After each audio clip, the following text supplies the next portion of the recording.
അസ്സലാമു അലൈക്കും വറഹ്മത്തുള്ള. ജോലി കഴിഞ്ഞ് വീട്ടിലേക്ക് വരുന്ന ഉപ്പമാർ എന്താണ് പ്രത്യേകം ശ്രദ്ധിക്കേണ്ടത്? ജോലി കഴിഞ്ഞ് വരുമ്പോൾ നമ്മുടെ കുട്ടികൾ നമ്മെ പ്രതീക്ഷിച്ചുകൊണ്ട് നിൽക്കുന്നവരാണ്. ചെറിയ കുട്ടികൾ പ്രത്യേകിച്ചും ഉപ്പമാർ വരുമ്പോൾ പ്രത്യേക പ്രതീക്ഷ ഉണ്ടായിരിക്കും.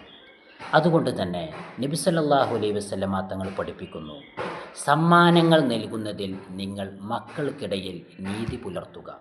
അതായത് നമ്മൾ വീട്ടിലേക്ക് വരുമ്പോൾ ചെറിയ കുട്ടികൾക്ക് സമ്മാനങ്ങൾ, ഗിഫ്റ്റുകൾ മേടിക്കുമ്പോൾ ഒന്നിലധികം കുട്ടികളുള്ളവർ തുല്യ രീതിയിലുള്ള ഒരേ മൂല്യമുള്ള ഒരേ വസ്തുക്കളായ സമ്മാനങ്ങളാണ്, ഗിഫ്റ്റുകളാണ് മേടിക്കേണ്ടത്.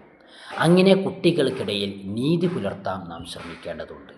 കുട്ടികൾക്കിടയിൽ സാധനങ്ങൾ മേടിക്കുമ്പോൾ നീതി പുലർത്തേണ്ടതുണ്ട്. ഒരേപോലെയുള്ള കാര്യങ്ങളാണ്, ഗിഫ്റ്റുകളാണ് മേടിക്കേണ്ടത്.